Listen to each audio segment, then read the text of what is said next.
Avant la tragédie, Hanina vivait une existence épanouie dans une famille aimante, remplie de rire et de bonheur. Cependant, sa vie a basculé après la perte tragique de ses proches. Suite à l'incendie, Hanina se retrouve seule et désorientée, consumée par la douleur de la perte de sa famille. Cette épreuve l'a laissée profondément marquée et désespérée. Dans ce contexte difficile, Tante Binta, une femme généreuse, intervient pour apporter son soutien à Hanina, lui promettant une vie meilleure en ville. Elle lui offre une chance de fuir un passé douloureux. Les amis d'Hanina, Hugo et Adana, l'encouragent à envisager un avenir prometteur en ville, l'incitant à surmonter ses appréhensions face à l'inconnu.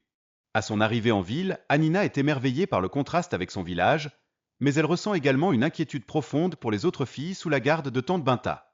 Bien qu'elle soit installée chez Tante Binta, Hanina s'inquiète pour le bien-être des autres filles, qui semblent malheureuses et apeurées dans leur nouvelle réalité.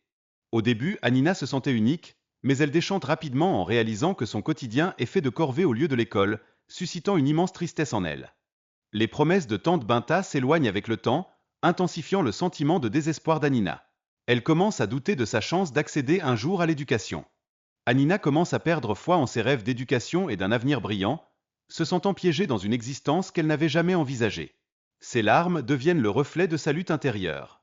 Hanina découvre un malaise profond en réalisant la dure réalité de sa situation, un contraste frappant avec ses aspirations éducatives.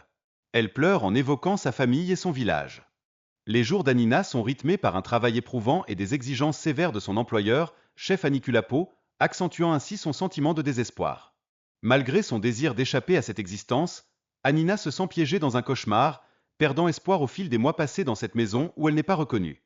La protagoniste se remémore son passé heureux, avant l'incendie qui a détruit sa famille et ses rêves.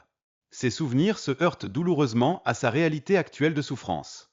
Elle fait la rencontre d'un homme, Dan, qui semble différent des autres. Sa gentillesse lui redonne une lueur d'espoir, illuminant un monde autrement sombre. Cependant, la situation prend une tournure tragique lorsque Dan se révèle être un ritualiste, illustrant combien la confiance peut être trompeuse dans un environnement dangereux. La peur paralysante s'empare d'Hanina lorsqu'elle se retrouve entourée d'hommes en vêtements rituels, créant une atmosphère terrifiante. Les ombres et les chants exacerbent son angoisse. Malgré ses cris et supplications, Hanina se sent ignorée et totalement isolée, un sentiment qui renforce son impuissance face à cette situation accablante. Les événements de cette nuit marquent un tournant décisif dans la vie d'Hanina. Elle se demande si elle parviendra à trouver un moyen de s'échapper ou si un miracle interviendra.